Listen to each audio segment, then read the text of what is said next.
ADRE grade 3 grade 4 শিক্ষকৰ স্বাস্থ্য বিভাগৰ এই সকলোখিনি নিযুক্তিৰ ক্ষেত্ৰত মাননীয় মুখ্যমন্ত্ৰী মহোদয়ে জনালে।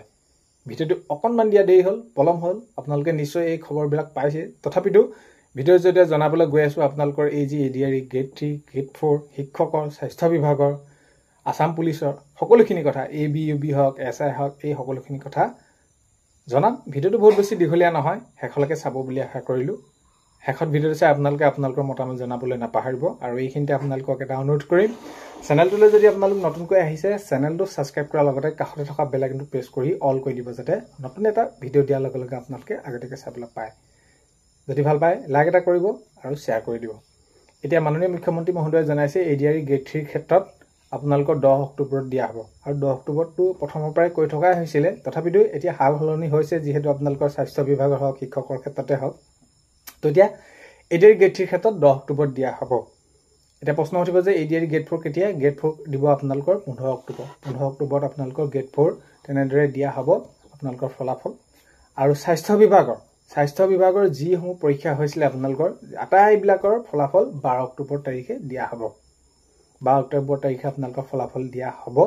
আৰু শিক্ষকৰ ক্ষেত্ৰত যদি আপোনালোকে চাই, শিক্ষকৰ LP UP শিক্ষকৰ ফলাফল 15 অক্টোবৰৰ পৰা 20 অক্টোবৰৰ ভিতৰত, সেইকেইদিনৰ ভিতৰতে কোনোবা এটা তাৰিখত দিয়া হ'ব।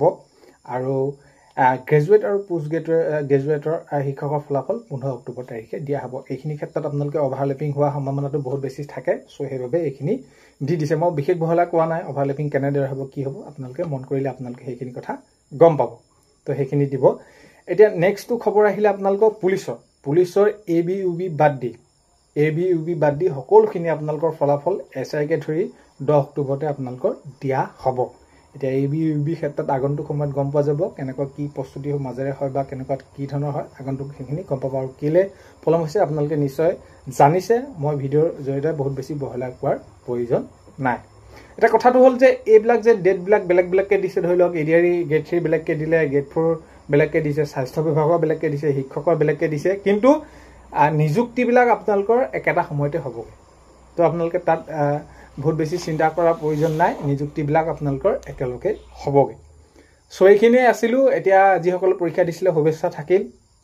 তাৰপৰা আৰু সেইখিনি নিযুক্তি এতিয়া এইখিনি হ'বলৈ গৈ আছে, আগন্তুক সময়ত হ'ব, নৱেম্বৰতে সেইখিনি হৈ যাব। আগন্তুক সময়ত সেইখিনি খবৰ জনাব। এতিয়া পৰীক্ষা দিয়াসকলক শুভেচ্ছা থাকিল। যিসকলে ভাল হৈছে নিশ্চয় ফলাফল ভাল হ'ব, ভাল হোৱাটো বিচাৰিছোঁ, ভাল হওক। আৰু নৱেম্বৰত সেইখিনি নিযুক্তি দিয়াৰ পাছতে আৰু মাননীয় মুখ্যমন্ত্ৰী মহোদয়ে জনাইছে আকৌ আগন্তুক সময়ত এডিআৰই হওক যি হওক যেনেদৰে নহওক আকৌ সেইখিনি বিজ্ঞাপন ওলোৱাৰ কথা কৈছে।